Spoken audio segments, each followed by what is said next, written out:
Welcome to another episode of the Puck and Pod. On today's episode, we discuss NHL PTOs and rumors, our favorite teams, the Canucks and Leafs season preview, and our favorite sports movies of all time. That's coming up next on the Puck and Pod. Let's puck and go.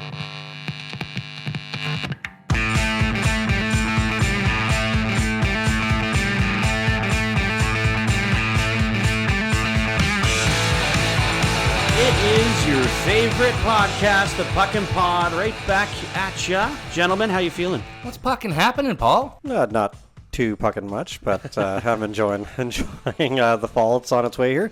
My little guy started kindergarten this week. Oh my goodness! Wow, time flies, I tell you. My son, who's 6 years old, just started grade 1.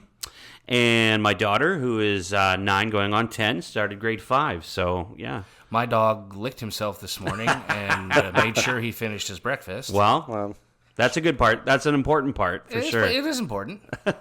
Now that we're into September, almost fall, hockey season is almost upon us. Excitement is building for sure for me. I love this time of year. You almost get caught up in the fact that you think training camp's going to start, say now, but it's not. You know, like this weekend, the Leafs have their rookie tournament. Or their rookie prospect showcase exhibition, whatever you want to call it. Against the Canucks do too. The Habs and the Sens, I think, their prospect team. And it's like, I was thinking training camp was going to start this week, and it's like, oh, no, it's not. It's the rookie tournament. Oh, okay, so it's going to start next week. No, maybe not. You know, maybe it's just media availability starting on Wednesday, and you're like, just play! I know. You get antsed up, like let's get going here, guys. But yeah, no, I think it's a common thing across the league. You're starting to see more and more of these, like, junior prospect showcases. The Canucks one is called the Young Stars Tournament, and they do it in Penticton. I believe, if I remember correctly, the Flames, the Oilers, and one other team is joining with them. Sometime one year it was the Jets, another year it was like I think Seattle. You know, possibly the Kraken. Yeah, like it's definitely been interesting to see these little young star tournaments. It's exciting because you can see these prospects and kind of see what they're, why they were drafted, like the specific skills that they bring to the table. So it's really exciting. I'm looking forward to it. Half the time, you maybe notice the player, if they happen to have a first round pick, you notice the player they picked in the first round. Yeah. But the second, third, fourth, fifth round players that they select, you may not even know who they are. Or previous second, third, fourth round picks, and get to see them play in this and sort of see, like you say, see why they maybe were drafted where they were, and strides they may have made in the offseason and all sorts of stuff, right? Yeah, for sure. It's fun to watch these little skill sets come out and the things you look for. I mean, most general fans will be like, okay, well, who's going to score goals? That's what I'm looking for.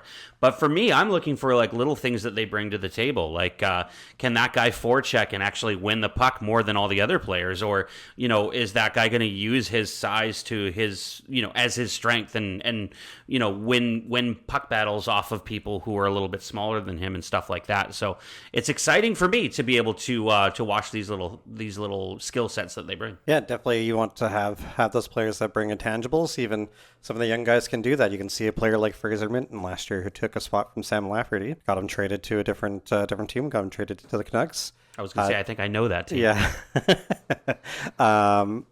He didn't actually stay with the team in the long run, and someone else had to fill in his spot. And I don't think you can disagree with the decision that they put Minton in that top 9, essentially, for those first, however, I think he played all 9 games. It might have been 8. But you could see why in camp, with the camp that he had, how he was able to win a spot. All the hype's been about, if you're a Leaf fan, you'll know, Easton Cowan. Yeah. But realistically, Fraser Minton is right there. He's going to push. So I don't know. That's the cool thing about these young stars tournaments, because you start seeing those things like guys who have already been there and have already gone through a season of professional camps and professional, coaching and things like that they're going to bring something to the table that you're not expecting. And it's exciting because you really get a chance to see what these guys can bring to the table. I'm looking for the Canucks. I'm looking forward to a few different prospects who have these promising upsides. Another thing that kind of gets lost sometimes, I mean, it makes headline news in Toronto. Everything does. But just, some players that teams bring on PTOs. And on occasion, sometimes they'll have a pretty good camp, but a team will steal them out from underneath. Yeah. Because, there's no commitment by that player. They're invited on a PTO. I can think of a few players in the past who have started PTOs on teams, and even during training camp have gotten taken by other teams because they needed that player for whatever reason, like injuries or what have you. So Yeah, it was just even the PTOs. You have the waivers at the end of the preseason that again, if someone needs that replacement player, they're going to pull them off waivers. You've seen it with Calvin Pickard. A few years ago with the Leafs when they acquired him, and he was meant to be their third stringer. is it Picard or Pickard? I've heard it both ways. I've also Well, heard it's it either both the ways. Star Trek name Picard or it's or it's Pickard.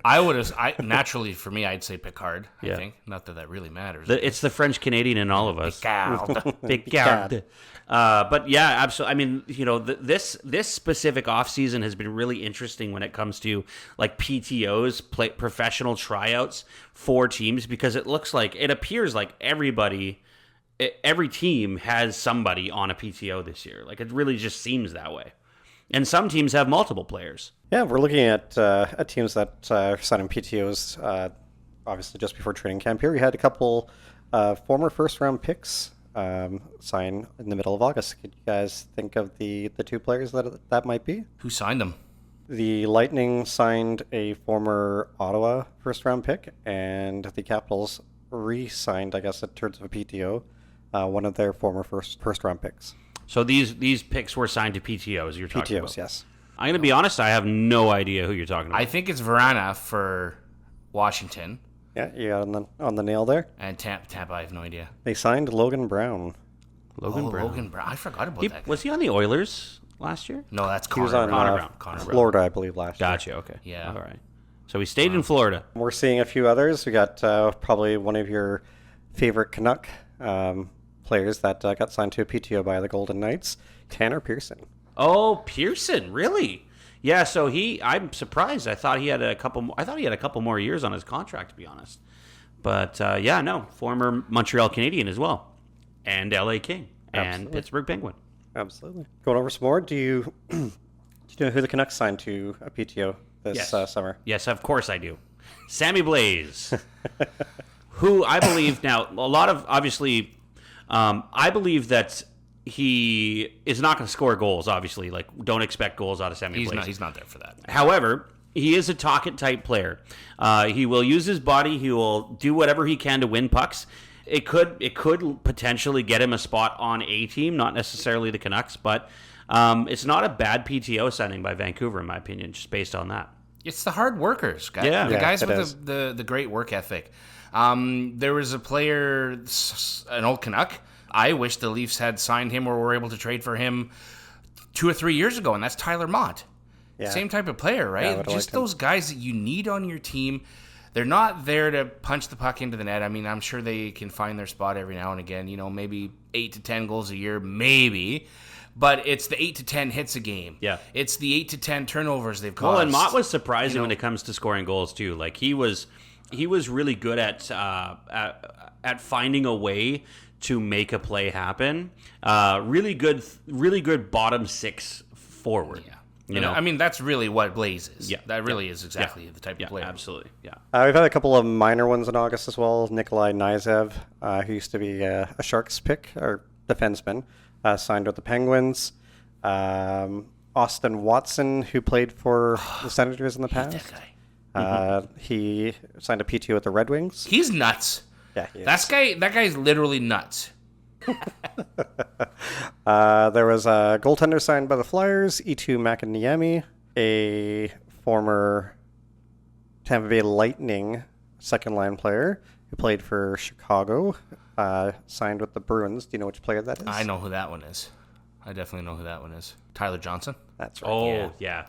Yeah, I like PTO? that player too. On a PTO? Yeah, it's strange. I don't know eh? why. I thought I heard that he was signed to a contract. That's what I mean about all these PTOs. You still have very serviceable players that can play in the NHL It's that true. can't land a contract, and it makes you wonder why. But I guess everything's about having your team set up the way you need your team. And for a while, that kind of went away. Do you guys agree with that? Yeah. It kind of just went the smallest, skilled, fastest guys you could get. Yeah. Let's see how much offense we can No, provide. and I think you're right. I think it really what it comes down to is these teams are looking for ways to get players that fit their system more than anything. Yep. Granted, these are all PTOs, so there's no guarantees, and that's the benefit for the team is that, if a player doesn't work out, well, it's free. It doesn't cost them anything. They can just say, well, sorry, it didn't work out, and off they go somewhere else. So. Exactly. The Senators signed a guy that got traded to Minnesota last year, Kalen Addison, young defenseman.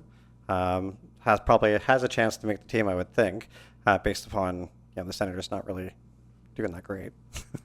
They had a really decent offseason, in my opinion. Yeah. I'm not saying that they're going to be contenders or anything, but I just thought in terms of improving the team, I think they did some good stuff this offseason to make that happen. There's a bunch of former Leafs and then Leafs that were signed to PTOs. The other team I cheer for, the Flames, Tyson Barrie. Oh, that's right. who it Yeah, was. I saw Tyson that. Barrie. Yeah, Yeah. no, you're right. Yeah. I did see that. He was in talk, or I don't know if he was in talks per se, but there was rumors that he was talking to Vancouver as well, because they needed some sort of depth on the right side. So yeah, I know like Justin Schultz is still not signed yet. There was rumors he was looking at going to like Seattle, or not Seattle. Pardon me, he's coming from Seattle, but there was rumors he was going to Edmonton, and also Vancouver was talking about him too. So. That's right. I think Toronto broke Tyson Barrie.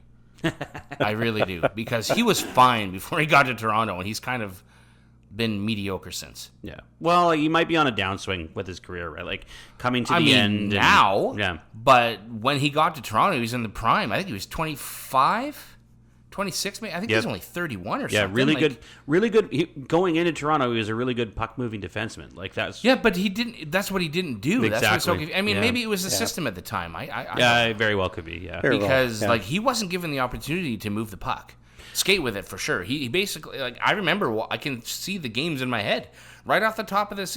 He'd circle around the net. He'd wait for the forwards to set up, and then he would just kind of skate out slowly and then try to make a long pass or a first pass, and he couldn't do it.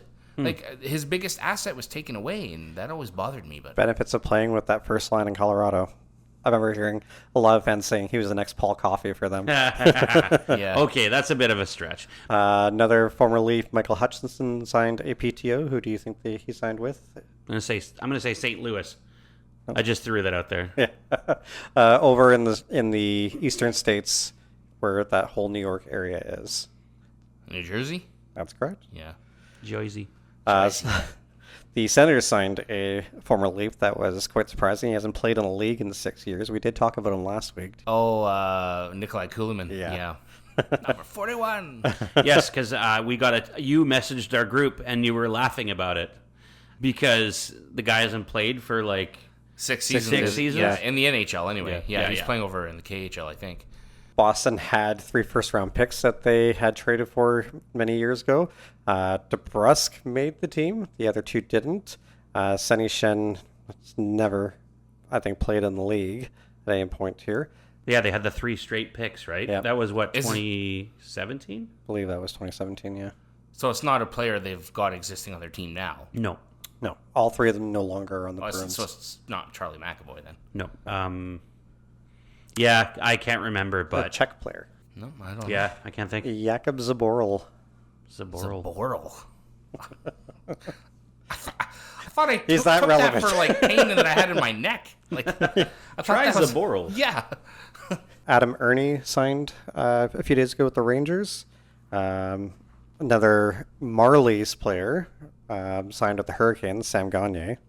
He was expected to be big at one time with Edmonton, but just never seemed to. Well, Gagne, keep in mind, Gagne's been playing a long time. That is true. He's played in Edmonton 3 times now, I think. Played on Vancouver, played on, I want to say, Detroit. He's played all over the place.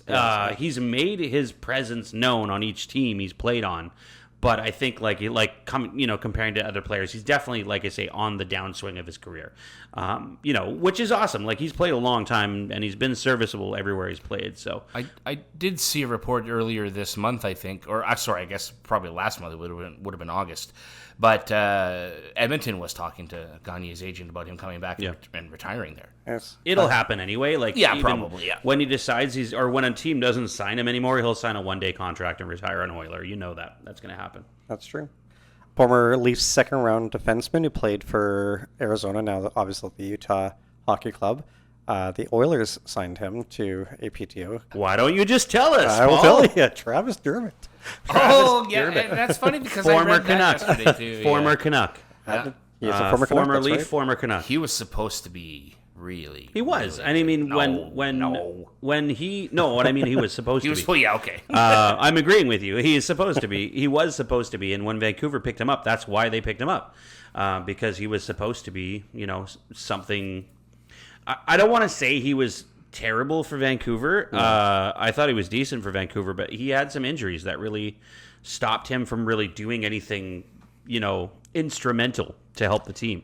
That being said, I think there was an issue with coaching in Vancouver and the team as well that was stopping them from doing anything really exciting. So His skating was his strength. He just couldn't put it all together, and the injuries definitely hampered that for sure. yeah.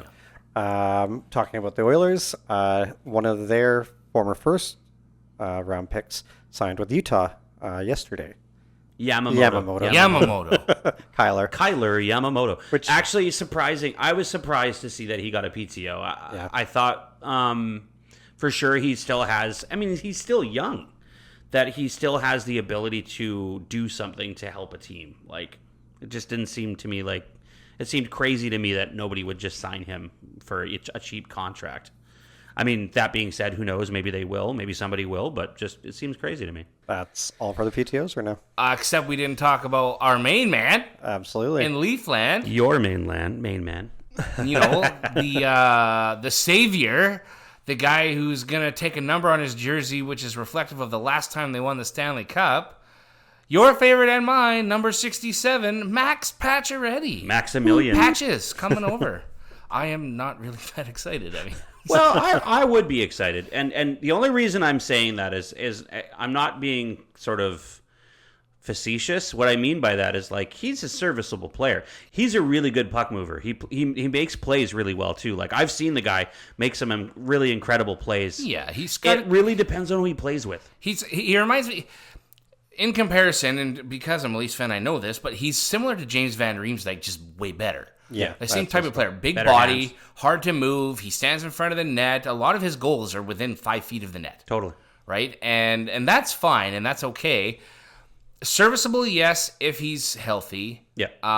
And it depends on the value of the contract that the Leafs That's what it assign comes him down to. if they do end up signing him. If they can If we're afford him. talking like $2 million, see you later, buddy. Like, no thank Exactly. you. Yeah. If you're talking $1.5 million, I'm probably still see you later. You have to think they're sitting there going, okay, well, what kind of moves are we going to make here that are going to help us to sign a player that we need?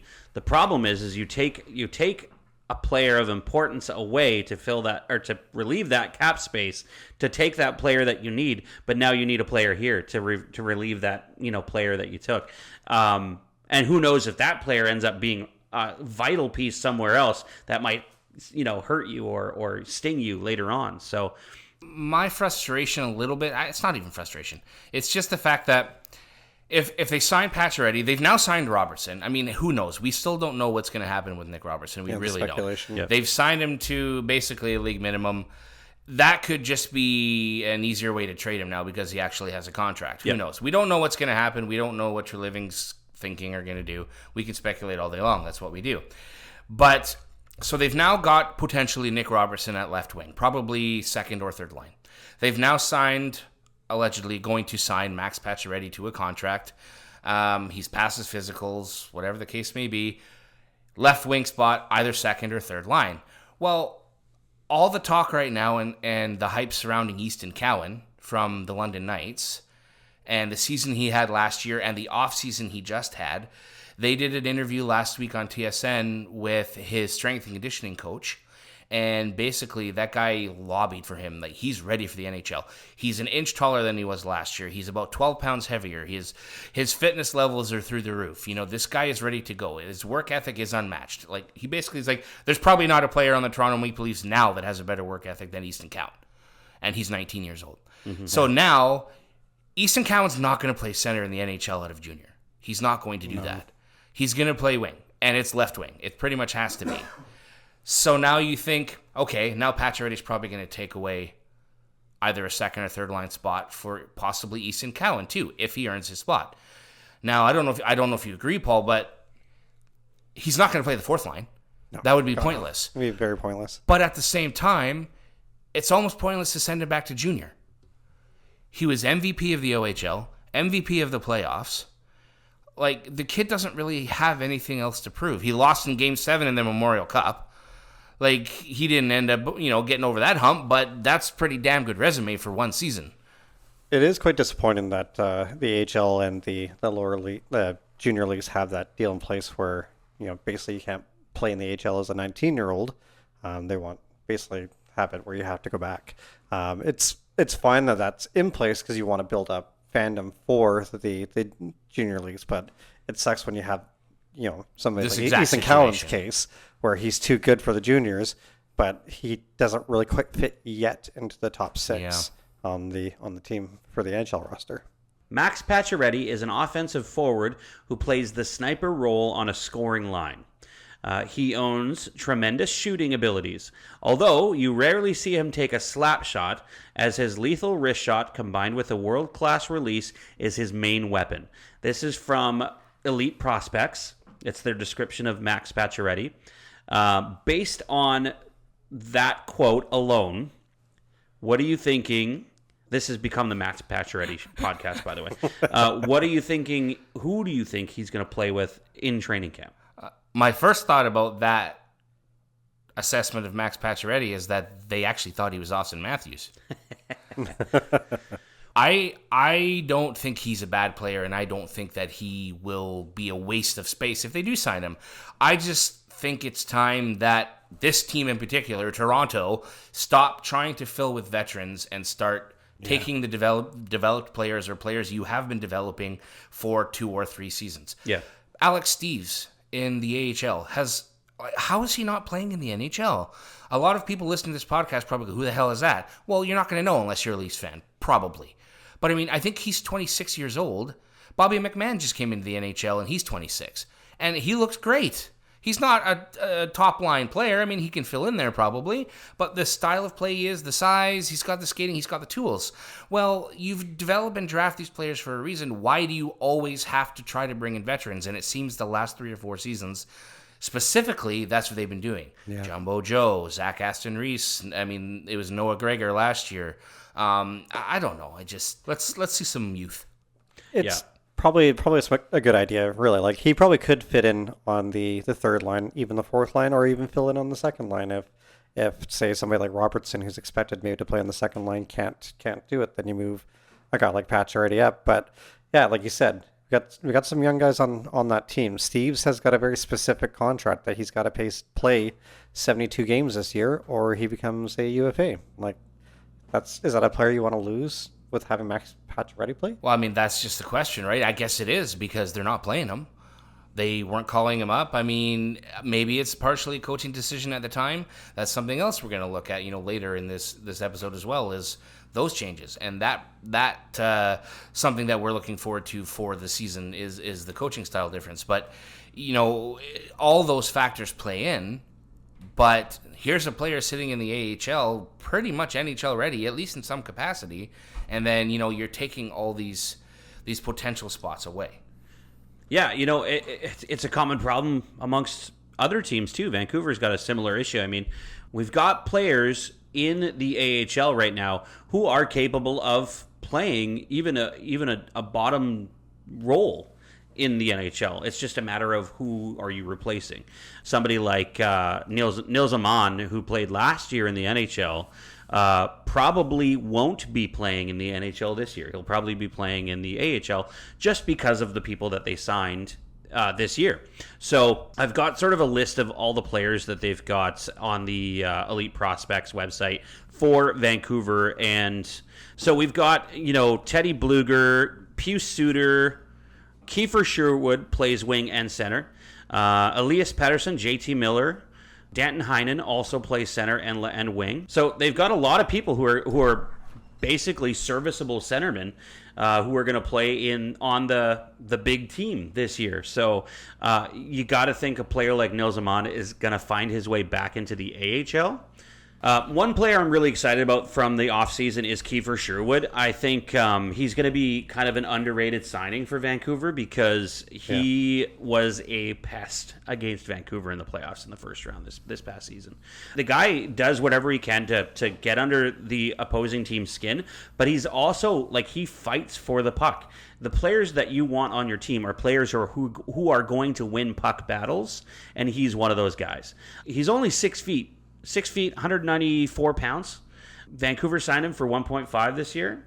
I believe he's signed a 2-year contract, if I'm not mistaken. Yeah, he signed a 2-year contract for Vancouver, which is great because it gives them a chance to really get a good look at him for the next couple of years and see if it's somebody that they want to keep on the team. He's only 29, so there's a good chance that he will play a couple more years even after this next 2 years. So yeah, it's exciting, guys, having guys like that on your bottom six who are going to win those puck battles and help you keep possession of the puck, and give your top line a chance to make something happen. Or even if he plays on the third line with somebody like Connor Garland and Dakota Joshua, that's something to look forward to. That would be an annoying line. Yes. That would be a very annoying line to play against. Absolutely. And as a Canuck fan, I look forward to that. So yeah, re-signing Dakota Joshua was a key move this offseason. Having players like Dakota Joshua, again, something you really want on your team. He's a big 6'3", 205 pounds. I'm not excited about the contract, 3.25. Just, it's a bit high in my opinion, but if he lives up to it this year, if he scores 20 goals this year, I'm happy. This is the kind of thing that you want out of a player like him. And I look at somebody like Nils Hoglander, who had a really awesome year last year. He's only 23 years old. He's making 1.1. I got a lot to look forward to on the forward side of things for Vancouver this year. Picking up a guy like Daniel Sprong for league minimum, $975. That was great. I'm so excited to see what he can do. The guy, he's got speed, he's got hands, and he can play literally anywhere in your lineup, which is, something you want for sure in a guy, that you're going to sign as a free agent. So knowing who they've signed and who they've picked up this year, what are your expectations and any storylines you can think of that are happening with the Canucks this year? I think they're not done when it comes to picking up players. I actually think they are looking for some more D help. They picked up Vinny Desharnais this offseason, 6'6", 216 pounds, so big guy to play alongside Tyler Myers, 6'8", 229. Carson Soucy, 6'5", 212. You got Where's the beef, Joe? Beef? I'm not done. Derek Forbort, 6'4", 207 pounds. And then you got guys like Noah Juleson still, who's like your 7th D. He's 6'2". He's not as tall as those guys are, but he's still a physical player, and he shoots the puck really well, and he's a good defender as well. So, Tocchet's style of hockey is a defensive style. It's a different kind of game than most teams are used to. But the cool part about it is you've got these big guys on your back end, but you still got all these other guys who can score goals too. So it's going to be interesting. When you ask me about my prediction for the year, I definitely see Vancouver, chasing the Pacific Division again. It, like I say, it depends if they do pick up another player or not. I really do think they are looking at making something happen to fill out that defensive depth. Maybe another big body, I don't know. But I think more than anything, even with the team they have right now, I can see them, challenging for the Pacific Division. It all depends on how Edmonton plays, how Vancouver plays.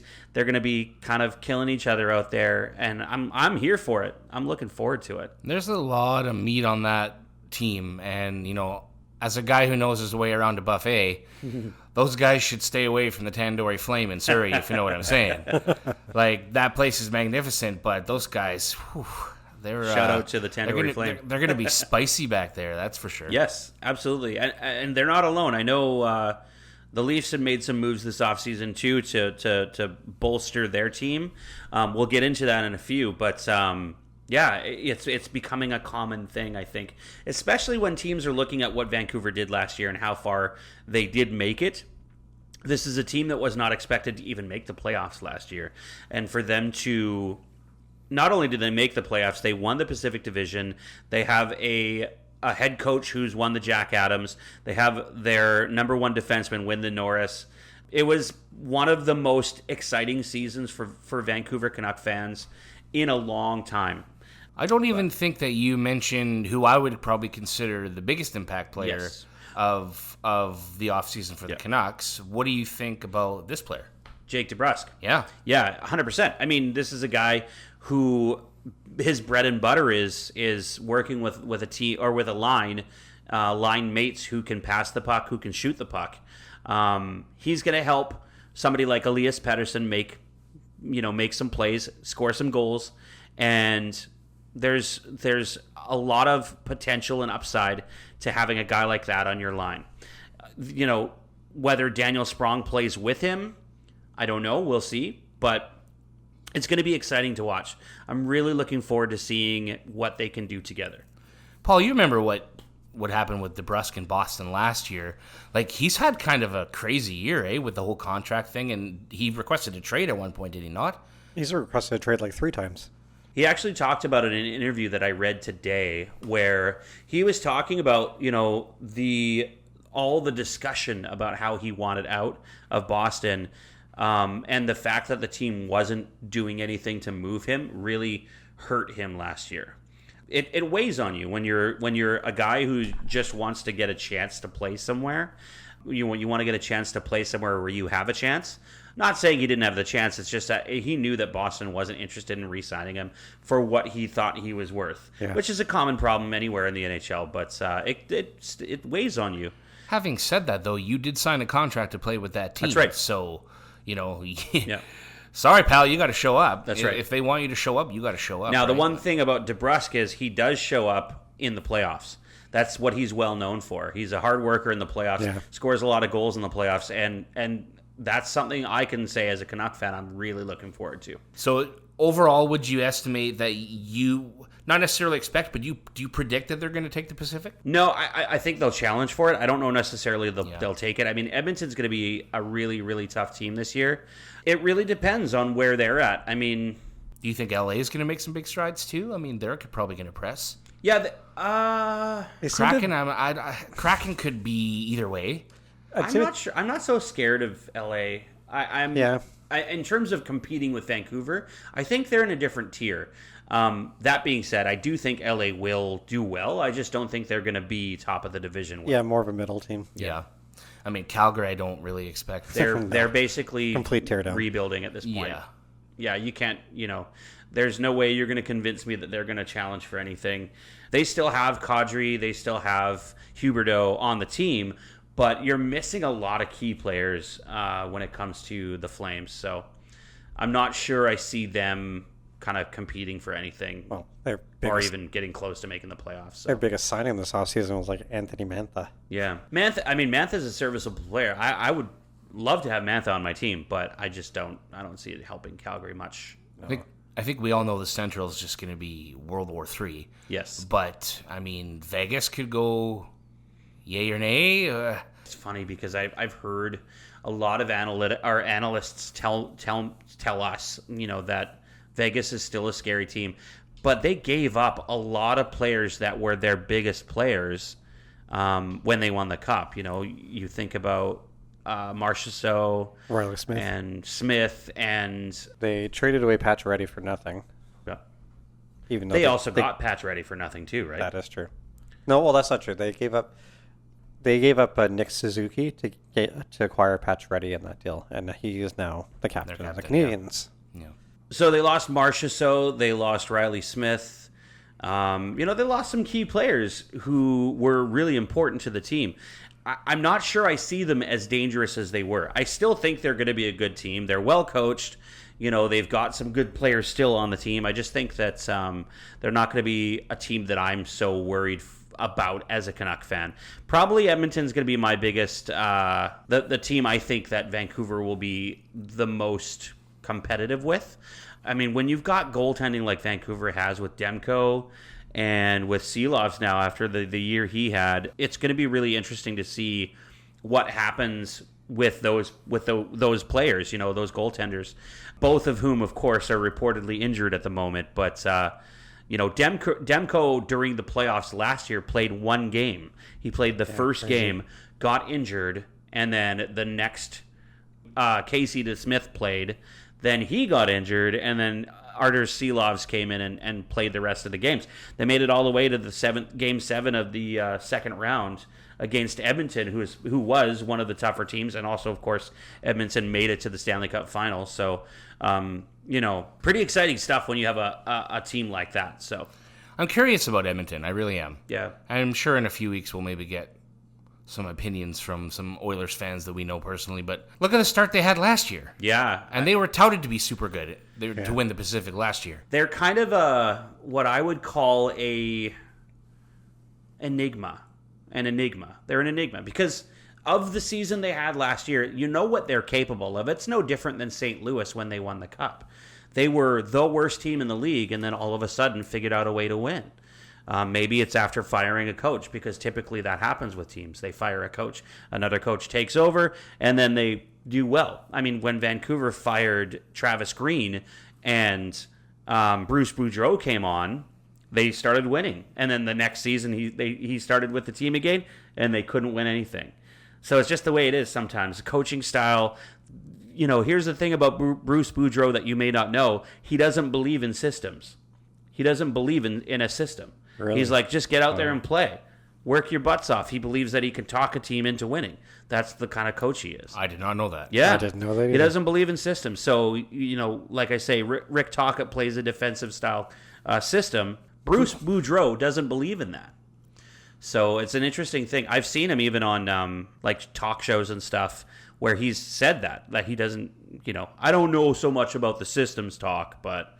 System schmistem. Yeah, exactly. It's like, that's just his way of being like, I still deserve a job. Well, I did not know that. I'm kind of glad the Leafs didn't bring him on the coaching staff now, to be honest. I'd like a little more structure. Thank you very much. Well, I think structure, if you think about it now, this era of NHL hockey is all about structure. Well, the players these days are taught that very early age, right? Exactly. It's drilled into their heads. That's the way they train. It's the way they eat. Everything is about structure. That's right. Yep. So, there's a lot of rumors about Vancouver with goaltending. From what I've heard from reporters like Rick Dollywall is that the team is interested in a goaltender like Kevin Lankinen. There's been a lot of talk about him being kind of on their radar. In fact, there's been talk that they've actually already offered him a contract, and he's just sort of waiting to see if anybody else is kind of going to offer anything. So we might hear that they sign him right before training camp or right before the season starts. You never know. I did read up on that there is some trade chatter out there that Pittsburgh might be looking to move one of either Jari or Nedeljkovic. And certainly the fact that Rutherford is maybe possibly looking for a goaltender, would there be, you think, interest? I feel like Pittsburgh's nuts to move Jari. Yeah, I do too. I'm surprised Jari's to hear that. Jari's a great goalie. If Vancouver could get him on the cheap, hell yeah. Hell yeah, go for that.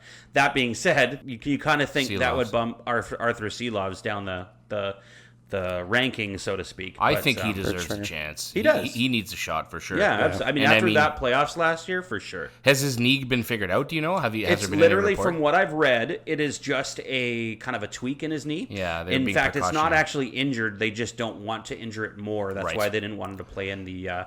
They didn't want him to play this summer in the tournament that they were playing. So I mean, coming from the goalie factory in Nashville with how they develop their goaltenders and whatnot, exactly. like Lankinen would probably be a solid choice. But now you're coming back to, is there money there? who's going out, because I think the Canucks are right up against the cap, if not over as well. Yeah, they still have LTIR space with Tucker Poolman, but you're looking at like 1 point something million, 2.5 million, pardon me. So $2.5 million they can use in LTIR space. They could make a move if they really needed to.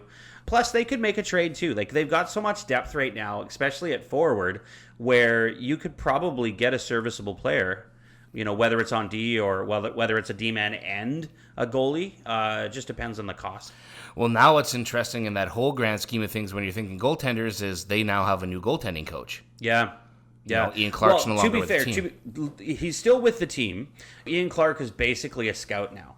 And the reason, and for those fans who don't understand what happened with Ian Clark is in his 60s. He's like 62.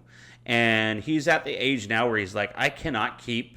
Because when goalie coaches practice with goaltenders, they get down on their knees and they do the butterfly and they do all these things to show goalies what they should be doing. When you're that age, I'm 42 for crying out loud, and I have a hard time doing that stuff. So it definitely is not an easy thing. So yeah, they've got a new goalie coach, Marco Terenius. Thank you. So he's promoted from the AHL to go to Vancouver as the goalie coach, and they just hired Justin Pogge as their AHL goaltending coach. So I know that Terenius and Clark were close friends, and they worked well together in Abbey and Vancouver. So I don't imagine the system will change. I believe Demko will work well with them, and we're going to see a lot of the same, in my opinion. So now Vancouver did sign Yuri Patera in the offseason as well on free agency on July 1st. That signing, though, is for AHL depth. They needed an AHL goaltender. The idea there was that they're probably going to have Shilovs play the second or backup role in the NHL, so they needed a starter in the AHL, and he'll play the starter role, and Tolopila will back him up in the AHL. So goaltending wise, I'm not worried at all about Vancouver. It's just a matter of they need that sort of security if they are in fact dealing with injuries for Demko and Shilov. So it'll be interesting to kind of see what they do here coming into the season. Like I said, I really do think they're not done making moves. I think we might see some either trades or they sign somebody who we don't even know about, like a European player or something like that, who could benefit the team. So what about Leafland, Paul? What do you think is the key factor or key factors heading into the training camp for them? It's just going to, I guess, be it's obviously the makeup of the team, but it's whether they can adapt to the new style changes, right? They've brought in some new players, and they re-signed some players like Robertson and Domi and them. So it depends on how they adapt and the changes that they made. What can you tell me about it? Well, my first change that I was thinking about that's probably going to make an impact, maybe not even necessarily in game, but I mean, then maybe it will, but that's the captaincy change. A lot of people thought that Austin Matthews could have been the captain before Tavares was given the captaincy, although Austin Matthews was still pretty young. We're talking 7 years ago now. But I don't necessarily agree with the move at this point in time. I believe that move needs to be made, as in he needs to become the captain. But I wasn't necessarily set on the fact that it was done this year. And clearly Tavares was involved in the whole process of it, which is good, thankfully. Yeah. It wasn't just like a coach coming in and stripping the seat, which we have seen in the last couple of seasons around the league a little bit. Yep. But it sounded like he was in on the entire process. The reveal, his kids were there. Tavares' kids, I'm referring to, were in, Matthews jerseys, and they were all happy for him. And, the Toronto always makes a spectacle out of everything. We know that. But I don't know. Tavares is ending his contract this season. This is his last year with the Leafs, potentially. Lots of talk about him coming back, of course, but why not ride out the year as a center? They've made other changes within the organization that are going to be super impactful. I like I say, I don't 100% agree with it. It needed to happen, but I just don't know if this was the right time. I have never been a fan of taking a C away from a player while that player is still on the team. To me, it just seems so wrong. Slap in the face. Yeah. Even though he's all for it and stuff, like, it just, to me, as a fan, I would be like, I'm looking at that going, that player should be captain because he has been captain all this time, and now he's not captain all of a sudden. Maybe captaincy means more to us as fans than it does the players, but I feel like it symbolizes something, and I think that's why it feels wrong. Well, I can see it from that perspective. Even, like I said, waiting till either a contract is up or players retired or so on. You have to look from the perspective, too, that it's not the worst thing to happen. Like, it's with Tavares having, in this particular situation, Tavares having the year left, maybe it's the opportunity for him to be there to help mentor for the last year that he's there. Even though he still might re-sign, there's still the possibility he might not re-sign if he has a major injury. At least there's that opportunity throughout the entire year for him to help with the mentoring side of him now being the brand new captain, Matthews being the brand new captain. That's right. Now, on my side, I basically listed the con, and that would be like the pro. One of the pros. Absolutely makes sense too. So, you can totally see both sides. Just from my opinion, I didn't think it was the right timing. But again, that would indicate and explain why they could be doing it too, which then in turn does make sense. And the fact that he was involved in the discussion, is huge. It wasn't just something where it's like, hey, you're no longer the captain, screw off. There was actually something involved with that. So they finally got Robertson signed. $875 league minimum, a holdout player for whatever reason, prime opportunity at left wing for him.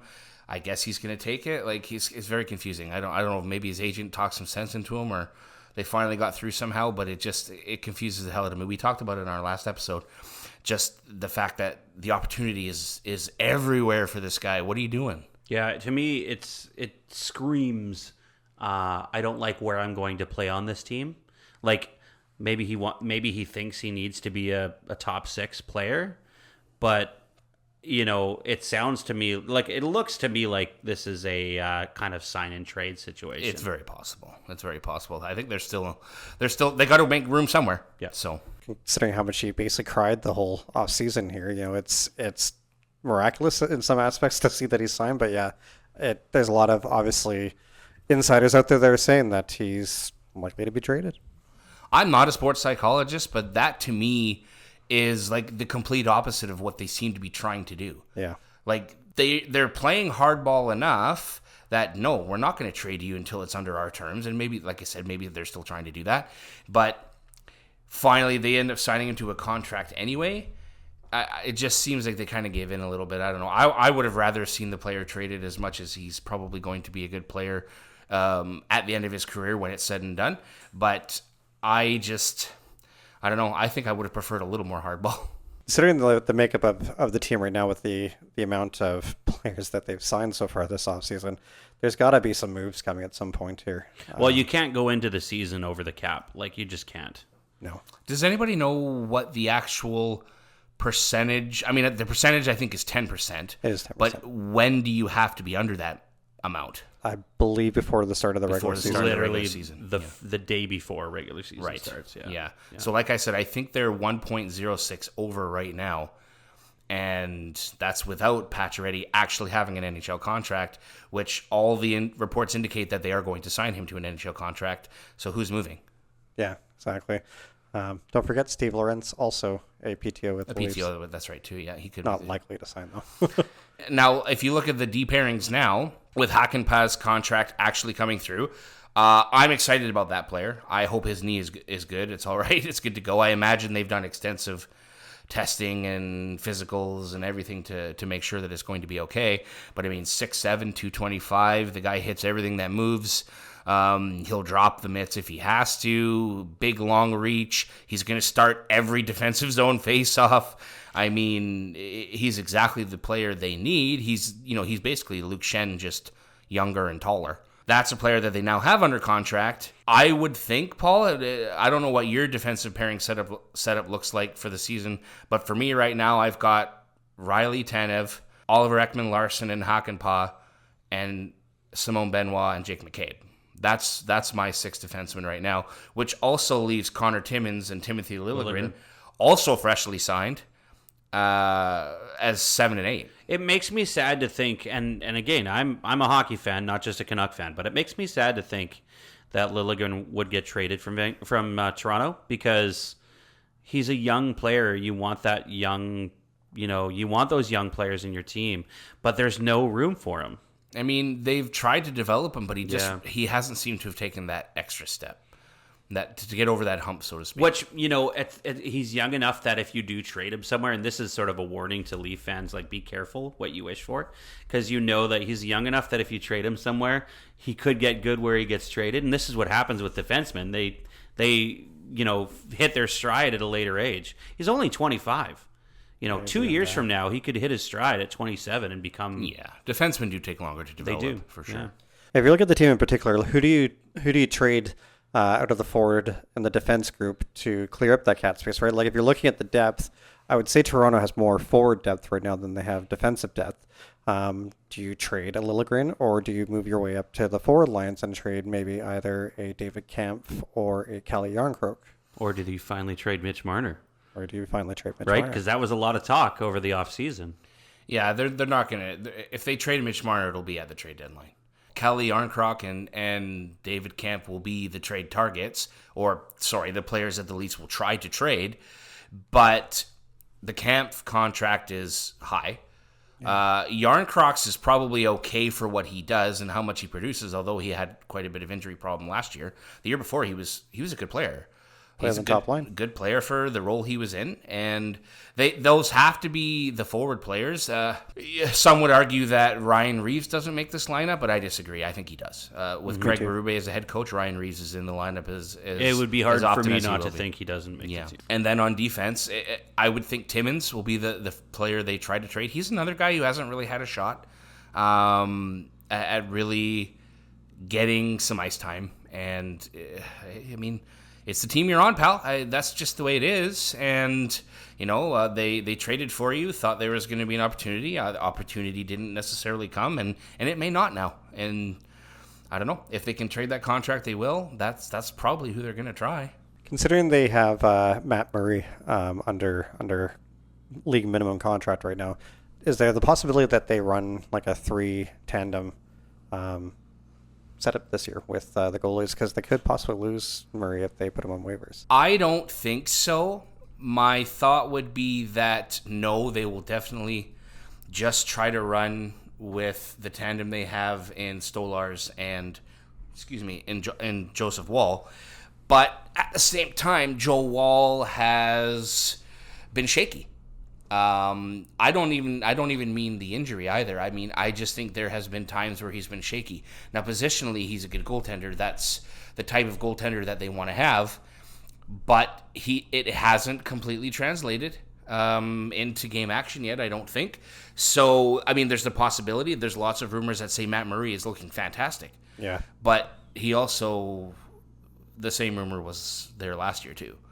Maybe not as much hype. I've seen a lot more this year that he's completely healthy. He's looked great. He's been training hard in the offseason. I mean, the players all should be doing that. But to answer your question in short, no, I don't think they will run with 3. I don't know what Matt Murray makes at an NHL level compared to the AHL level, but he'll be slotted to start in the AHL, I would think, unless, again, something crazy happens at camp. But then how can you really tell? It's half the team playing at a time, so...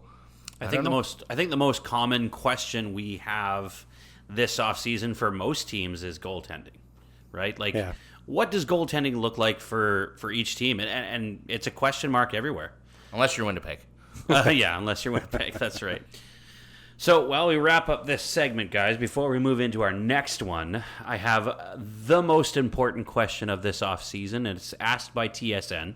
Actually, I think it was asked by... Yeah, it was TSN, I think. The question is, in your opinions as Leafs fans, what happened with the 2 O's in their logo there? I had a feeling we might discuss this today. You not know about this? Paul's looking at me funny for those of you all over their listening. social media, even out the front of their building. That's not the only logo either. There's a saying out the front of their building. I can't remember what it was. I saw it just before we started recording. But they've removed the O. Yeah.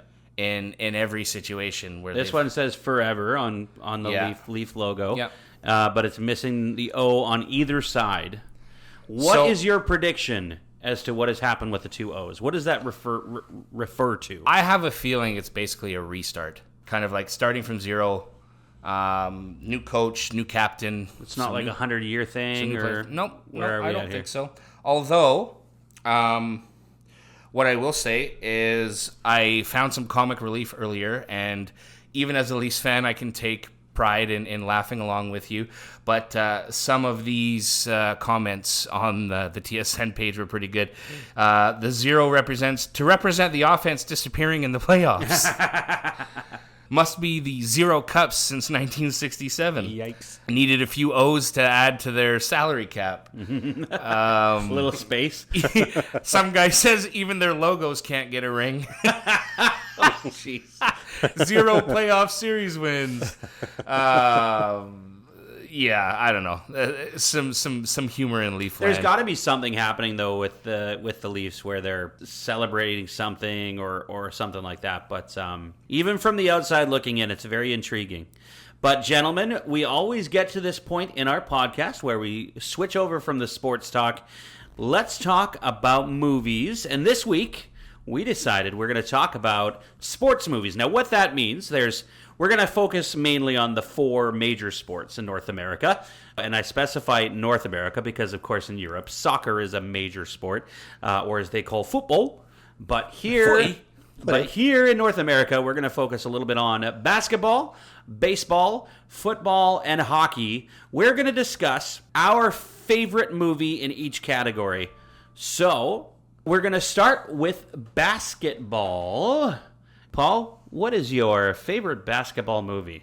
This one has definitely one of the most famous basketball players ever to play the game. I think I know where he's But going it with is this. it is a kids film, Space Jam. Space Jam. Knew you were going to say that. Everybody get up. It's time to slam now. Yes, sir. Yes, sir. How can you not love that movie? It's got again, greatest basketball player of all time, Michael Jordan. I don't think that's a question. Growing up, you have to have watched Looney Tunes and enjoyed all the banter, all the craziness of that show. To see that brought into a real life actor bantering with those characters, how can you not enjoy and remember that film? What is the Bill Murray quote from that movie where they asked him to do something? He's like, "Oh no, I don't do this." Can you remember what? I can't I don't remember. remember I the was just quote. thinking about it. I can't remember what that. But I was is. just going to say, have you seen the sequel with I have the LeBron one. LeBron? Yeah. I haven't seen it. Ugh. Yeah. I'll I mean, keep- I Might be best to watched avoid Space it. Jam because I was a kid when it came out. So, like, I think I was a kid anyway. Brando, what about you? Basketball movie. I'll do the whole cheater Paul thing from our first episode, and I'll go like 2 because they're kind of both the same. Space Jam 2. Coach Carter, I would say, and the Sixth Man. Have any of you guys seen the Sixth Man? I haven't seen The Sixth Man. So the reason I like them both and I kind of match them evenly is one is from kind of younger in my childhood, where it's kind of a comedy feel-good movie. I'll explain briefly in a sec. And then Coach Carter's kind of my favorite basketball movie just because of the messages it has for youth and in a time and an area of the world where there's poverty and lots of high crime, and it's just, bringing that team together in whatever situation, kind of that whole Cinderella story, right? But I just like the way it was done. I like the actors. I like the way Samuel L. Jackson was like super hard nosed and then ends up being a softie. Again, Well, I believe it's Cinderella, based on a true story. it is too. Yeah, that's right. The Sixth Man is actually an old Marlon Wayans movie. And Kadeem Hardison. Do you guys know who Kadeem Hardison is? I bet you if you were to look him up on IMDb, you'd recognize a couple of films. And it's basically about 2 brothers that play college basketball. And unfortunately, one of them passes away tragically. But he kind of comes back as a ghost. And the team isn't very good. They're all down. The brother's now playing like crap because he lost his older brother and that sort of thing. It's a comedy, and basically it almost seems like the player's crazy, right? Marlon Wayans, who's the brother that's still alive, he talks to his brother because he's the only one who could see him, and that sort of thing. And I would highly recommend it. It's kind of a feel-good, funny movie along the same lines as like Celtic Pride, kind of that comedic relief. You don't get a lot of seriousness to it, but it is a pretty entertaining movie. I had a really hard time finding a movie in the basketball genre because, I really like Coach Carter. Coach Carter is actually one of my favorite basketball movies as well. So that's why I had a hard time because I knew you were picking it. I decided to go with a comedy. I went with Semi-Pro with Will Ferrell. hilarious movie, and and it's okay to choose a comedy in this genre as well. But there's all sorts of them. And actually, if I wasn't allowed to pick a comedy, I would have gone with a documentary. There's a documentary that I watch every time it's on. I've seen it a million times, but it's called Hoop Dreams. And if you have a chance to watch it, it's on. It comes on like the movie channel sometimes. So, but whenever I see it on, I watch it. But yeah, Semi Pro is hilarious, and Will Ferrell and basketball. I believe they play out of Flint, if I remember correctly. And yeah, it's just a funny movie. So I don't want to give too much away, but it's hilarious. What did I say? You said S my C. All right, so what's our next category? Baseball? Yeah, go baseball. So my choice, great baseball movie. I kind of made Charlie Sheen pretty well known too. Major League. Major League. I haven't seen that in a very long That time, haircut? but I have. Oh my gosh. Yeah. No, that's a fun one. Baseball movie. There's a lot to choose from. Yeah, there's there a lot is. to choose from for baseball. Definitely. Yeah, I agree. Well, when it comes to Charlie Sheen with that movie, right, you'll never forget Wild Thing, and them playing the song like he was iconic in that film. I'll cheese up. Moneyball is my favorite baseball movie. Yeah, I have a lot. Don't get me wrong. Me too. Bull Durham is in there too. Stop giving stuff away because you might choose mine. Okay, I won't do it. I'm gonna just stop. But I really liked Moneyball. Kind of it based on a true story. It's not 100% correct, but Jonah Hill in a serious role, which is rare. I really liked him. He's in played that a movie. couple of serious roles, and he's done really well in both of them. Yep. So. And I'm not really a Brad Pitt guy, but I did like his role in that movie. I don't really have much to say about it. Just factually seeing it and how sometimes like they show kind of the cold-hearted side of the business side of the game sometimes, just to simply the fact, like, hey, you traded to the Tigers, here's the agent's number, we wish you the best. 100%. That's it. That's all there is to it. See you later, Yeah. And to see that cutthroat side of the business side, although you can kind of tell that they're like, I hate this part of the job, but it is part of the job, and just to kind of see a different perspective, like it's not really the focus of on the field, right? Whereas a lot of entertaining baseball movies are. This one's about the business side. Totally. Yep. I love that movie. It's a wonderful one. And I'm not a baseball fan, but I love baseball movies. And this one in particular is my favorite, The Sandlot. Can't watch that movie without going, oh man, this is like, you watch it every time.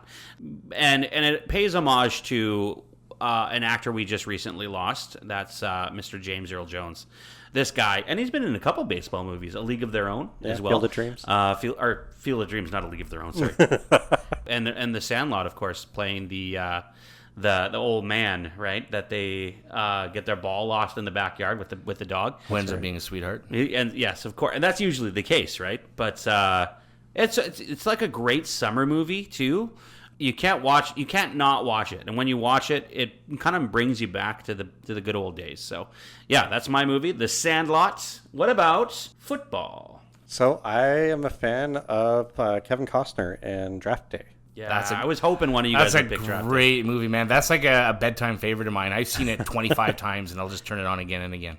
It's a fun one, and I love how he does his work at the end of the film to banter against the other teams that are trying to make his team worse. It was good. I always enjoy watching the film, and Jennifer Garner was actually quite fantastic in that movie too. Mm-hmm. I will go with a classic Disney. My favorite actor, Remember the Titans. Yeah, good old Denzel. I thought you were going to say Keanu Reeves. But that's the replacements, I think. That was one of Ryan Gosling's first movies. That's right. Yeah. In that movie. Ryan Hurst. Great. I mean, I know him from Sons of Anarchy. That's where I like him in. But just a great feel-good movie. A Cinderella story, again, based on a true story. Yeah. Coming together in the 60s at a time where it wasn't easy to do with the segregation and the whole kind of theme around the movie, right? But just awesome movie. If you haven't seen it, you need to. Mine is actually a remake of an original movie because I'm not old enough to remember the original movie. The original movie, The Longest Yard, Mine is the remake with Adam Sandler. However, Burt Reynolds was in the original, and he's in this one as well, which is pretty exciting. But they had some big names in this movie. Chris Rock, William Fichtner, and then it had some big wrestlers in it too. Bill Goldberg, Kevin Nash, Stone Cold Steve Austin. Rob Schneider was in it. And like Terry Crews was in it. Nelly, the rapper Nelly was in it. It's just it was so funny. I could watch it all the time, and it just makes me laugh every time I watch it. Well, you tell Ronnie you just got knocked the puck out. It's a wonderful movie. I'm sure a lot of people are listening to this going, "What are you talking about, man? That movie sucked."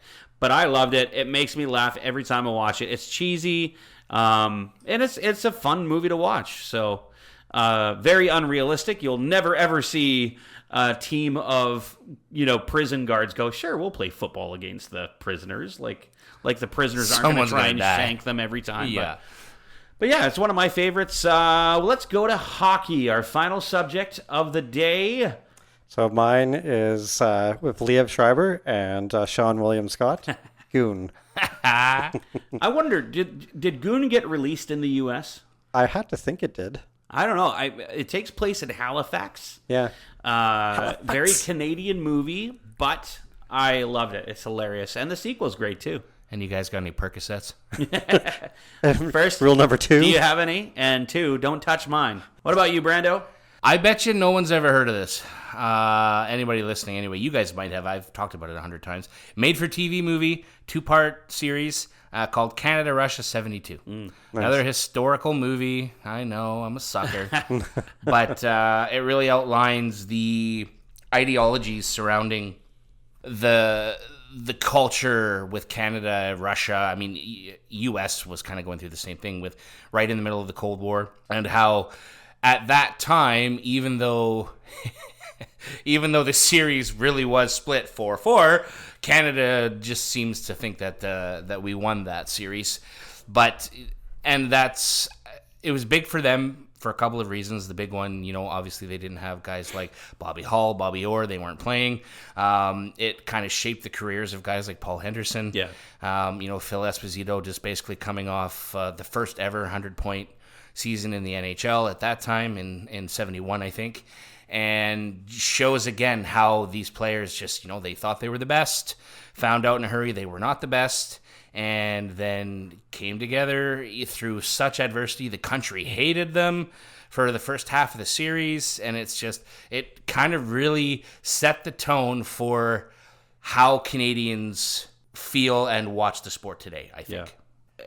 I think when people think back about the 72 series, the actual series, you're right. I think a lot of them are like, we won that series, but I think more than anything, it was just the fact that we could compete with a team like the Russian team. And I know when you ask a lot of people who are older, who were around during that time, it's one of the most memorable series in hockey. My dad remembers telling me that he was at school when that series was taking place, and they actually took all the students into the gymnasium, rolled in that little tiny, 20-inch TV Projector at the front. Or whatever, yeah. No, it was just an actual one of the standalone TVs. TV. Wow. And the entire school watched the series in the gymnasium in this little 20-inch TV. Crazy. That's crazy. All right, so my movie is another movie that has Burt Reynolds in it, believe it or not. Mystery Alaska. This movie is, for those of you who've never seen it before, this movie is very memorable. It's about a little small town in Alaska that has a regular Saturday hockey game that it's a tradition in the town that you've made it if you make the chance to play on that game. And so it becomes such a thing that a former citizen of the town who's gone on to bigger and better things decides, hey, I'm going to try and bring the New York Rangers to this town and play a pond hockey game against this team without telling anybody in the town or anything like that. He comes to the town and says, hey, guess what? I'm bringing you the New York Rangers. So now they've got to come and compete against an NHL team with a bunch of nobodies who play pond hockey every Saturday. The cool thing about this movie is there's some decent actors in this movie. Russell Crowe is the main actor. Burt Reynolds is a former player of the Saturday game, but no longer supports it. He's a judge in the town, not to give too much away, but Hank Azaria plays a character. Cole Meany, for those of you who don't know Cole Meany, from Star Trek, Nice. The Next Generation. He plays the engineer. Con Air, that's where I know him from. Yes, Yeah, that's that's right. right. Yeah, Maury Chaykin. When you see his face, you'll understand who he is. But he plays a character, very well-respected character in the show. And this guy, Kevin Durand, look him up. Kevin Durand. He plays kind of an everyman in everything. He's literally in everything. This guy. You'll see his face, and you'll be like, "Oh, that guy." He's in this movie as well. But also Mike Myers. Very small role in the movie, but still funny. Scott Grimes, Adam Beach, well-known Canadian who's in this movie, very well-known actor, very good actor as well. So yeah, it's got a decent cast. It's got a really decent storyline. It's not one of those stories where it's like the New York Rangers comes and this team like embarrasses the Rangers, or the Rangers don't embarrass them. But like, it's a fun movie, and it really does make you. I mean, I know it takes place in the United States, but it makes me as a hockey fan kind of go, yeah, this is a hockey movie. And yeah, I love it. So make sure you check out these movies, you guys. We've got all sorts of examples of other sports movies I think we'll probably talk about in a future episode, maybe some obscure sports movies. I can think of a couple, 100%. different movies: bowling, tennis, golf. Lawn bowling, ping pong. Yes, absolutely. Oh, ping pong? Absolutely. So there's lots of different ones out there. But hey, guys, we have a social media presence now. And so with that social media presence, I feel like we should tell the audience to maybe send us a message. Let us know what you guys think we should talk about. Maybe let us know some movie ideas that you want us to discuss as well, or sports ideas that you want us to discuss. Tell us your favorites. Yeah, there's all sorts of different options out there, but we're available on Facebook, we're on Twitter, we're on Instagram, TikTok, YouTube. So make sure you reach out to us and say hi, even just to say hi, and let us know if you listened and what you thought of the show. This is another one for this week, guys. How do you feel? I was excited about this episode to kind of really talk about training camp, our excitement, some of the things our teams that we enjoy watching the most have done in the off season. And I think we did a pretty good recap, and it gets me even more pumped for, having to wait 2 more weeks for training camp. Oh man, I can't believe it's here already. When you think about how fast this summer went by, and it doesn't feel like a lot happened, but when you really recap it, like really a lot did happen. And we've got something to look forward to, I think. Yeah, it's exciting. I can't wait for the hockey season to start. Can't wait for the basketball season to start. We're heading into it now. We're into the deep part of it, so I'm excited. It'll be fucking great. Puckin' great. Well, once again, folks, I want to thank you very much for listening to the Puckin' Pod. My name is Joe. I'm Brandon. And I'm Paul. We will catch you guys in the next one.